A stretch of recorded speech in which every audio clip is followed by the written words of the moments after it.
every one of the motherfuckers in this movie hot and long hair down to the waist, 40-inch bust down, except for Aang because he's bald. They all had to make up for him not having any hair at all. One thing you need to know about me is like there are certain franchises that I have latched onto, and I am just bleeding them dry of every bit of content that I possibly can. We will talk about all of these, and we talked about a few already. But one of the major ones I return to at least once a year, and I reabsorb all of the content there, is Avatar: The Last Airbender. It's something about it speaks to me. I've loved it since I was in middle school. I feel like I got late to the game. I know a lot of people started watching it in 2020, but I know of a lot of people who've been watching it since it was like airing. And I knew of it while it was airing, but I never watched it and I never like absorbed it. Like I never took it in. But once it was finished, in middle school, I had watched it, pirated every episode online because that's just how it was. It was like you had to find a DVD or you didn't back then. So I pirated every episode. And then when Korra came out, I watched Korra. I was there for Korra. And there I haven't read all the books. I know there's novels now. I'm aware of what goes on in the novels, but I haven't read those personally. But I have read a lot of the graphic novels. And I'm sure if you're watching this, you may have heard about a movie that was leaked. And I did watch it. But you know what? Okay, so if you're not familiar, after it got popular again, after COVID, it was like, I think it's tied with Bridgerton as like the longest running show in like Netflix's top 10 because it went back on Netflix after, like during COVID and people had nothing else, so they just rewatched it, and it had this boom renaissance on TikTok and the internet, which is so exciting as a fan. So they create Avatar Studios. They're like Nickelodeon, Paramount. We're going to create more content, which includes a new Avatar series that is coming out next year, and then of course they were supposed to be theatrical films. And the first one was supposed to come out in like last October in 2025, but Paramount was like, I remember when they said they weren't going to put it in theaters anymore. And a lot of people were pissed off, including people who worked on this movie. And I do believe it was supposed to be part of at least a trilogy of animated theatrical films about Avatar Aang and his friends as adults, and this was the first one. But Paramount allegedly wanted to hold it before the new series, the new Avatar series, because they wanted to release this movie on streaming right at the end of this year and then release the new series at the beginning of next year. I guess it has something to do with like quarterly numbers, or they wanted to like push through with that fan base to keep those subscriptions of the people who are subscribing to watch it will stay around till the next year. That's what I heard. That's why. But they pulled it from theaters, even though it was supposed to be released in 2025, and have just held on to it like in their back pocket waiting. It's supposed to release in September. And it leaked last month, maybe early this month. Somebody hacked and they got his ass. They arrested him and he has to pay like $50,000 or spend so much time in jail. It's something crazy. But he had first posted it on Twitter and said that somebody had emailed it to him. And of course, I want to talk about the ethics of watching this.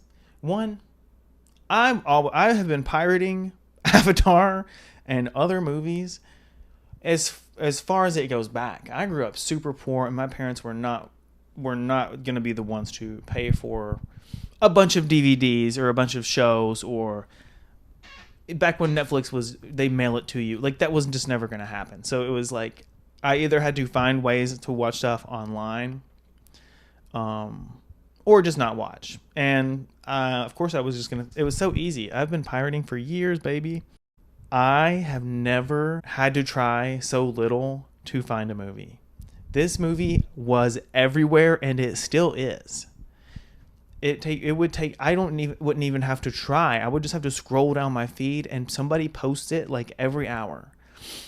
I've never seen a movie so readily available to watch online.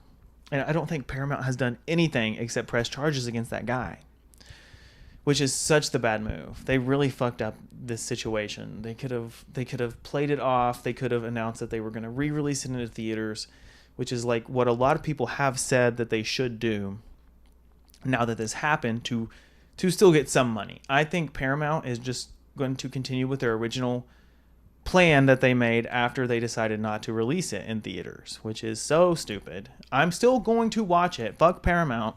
I'm still going to watch it when they release it on streaming, because I do want to support the people who worked on this movie. I was always going to rewatch it. I'm probably going to watch that motherfucker like 5 or 6 times in the first day. Mostly because I want to support it, but also because it's been so long since there's been a piece of animated content from this universe. And like I said, I bleed it dry. I will rewatch it and react like it's the first time I've ever seen it. It's truly one of my favorites. And you know, Avatar got me bad because when I watch something, or like I'm taking part of a universe, I almost always pick a woman to be my favorite character. It's just always going to be a woman. But Avatar got me with Uncle Iroh. I mean, I truly think he's my favorite character. There are quite a few people that are right behind him, and they are all women. It takes a very special show and character to make me forego this. Okay, so I think we're past the ethics of this. I don't give a fuck. Fuck Paramount. I want to support the artist, so I will watch it when it comes out. Was going to do it anyway, even if I didn't care about that. I was always going to watch it. Now I want to talk a little bit about the movie itself. Spoilers if you haven't seen it. First off, I have an issue with the Suki erasure.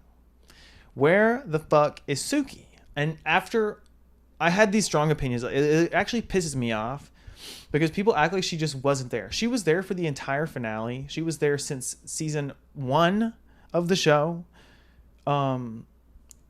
She played major roles. Like, Appa would be dead if it wasn't for her. Sokka and Toph at least would be dead if it wasn't for her. And she has one of the coolest looks in the series based off of Avatar Kyoshi.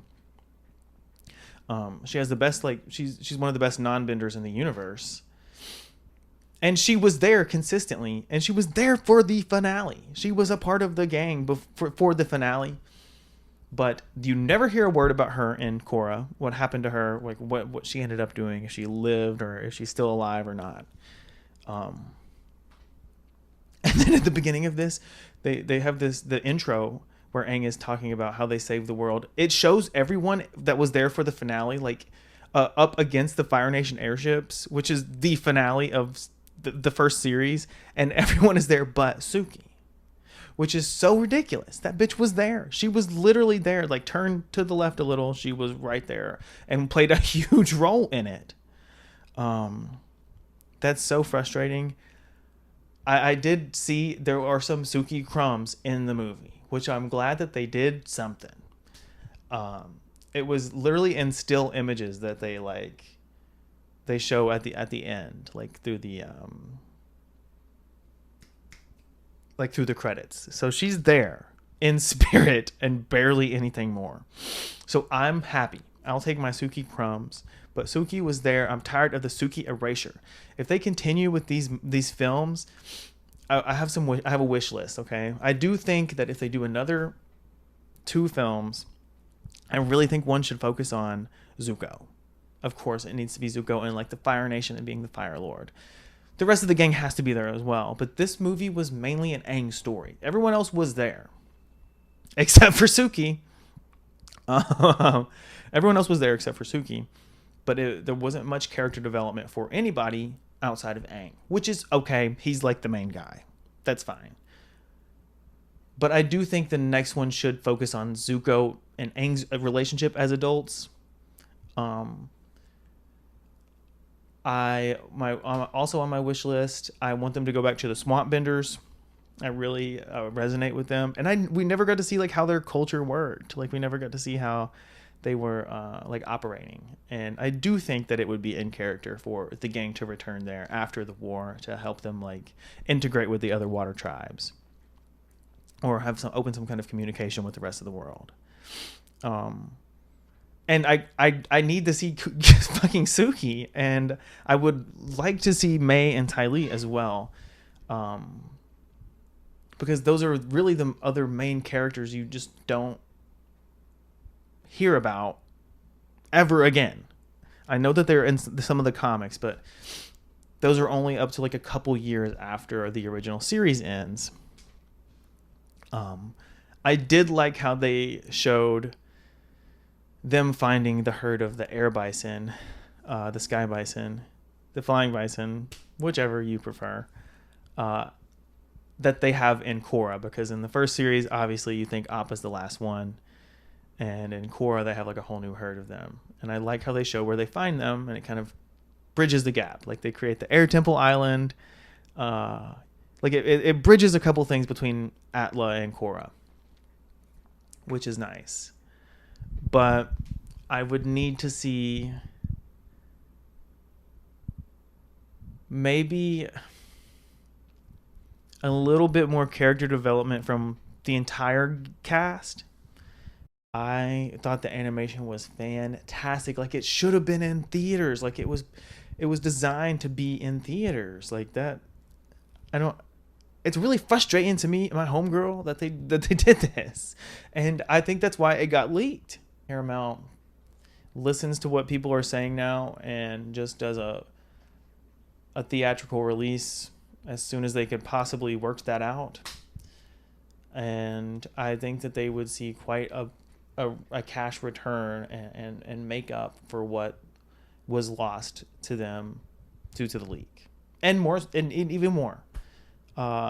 Especially because of the leak, I think a lot of people in the fandom who already watched it would go to the movies more than once to support it because they want to see more.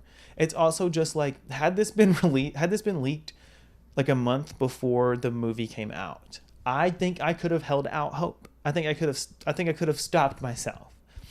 But bitch, it leaked 6 months ahead of time, fully made, fully animated, and it's probably been like that for months if they were going to release it last year. This movie was completely ready to go, and they were just holding on to it. And now it's the most available piratable movie on the God's green one. And I can't help but think it's what Paramount deserves. I have heard some of the voice actors talk about this. Janet Varney, who is Korra, and what is her name? Michaela Murphy, something like that. She's the voice of Toph, and she talks a lot about the series a lot as well. And they both are of the agreement that no one should watch it, no one should share edits of it, but it's kind of hard to do that, especially when I trust and believe that most people are still going to support it when it does come out. I don't think that's going to play a role. I just think that Paramount they really fucked up, and maybe they'll learn their lesson and release the other movies if they still make them in theaters. But it just seems like the corporations never learned the lesson, especially media corporations. It's like after Heated Rivalry got popular, everyone was like, I know Hollywood's going to learn the wrong lesson from this and just make more shows about hockey. And I think that's what's happened. There's a love romance about hockey that is obviously trying to reheat Heated Rivalry nachos, but that's not because it's a hockey romance. Please learn, God. They're not going to. They never do. And it's so frustrating. Just listen to the people.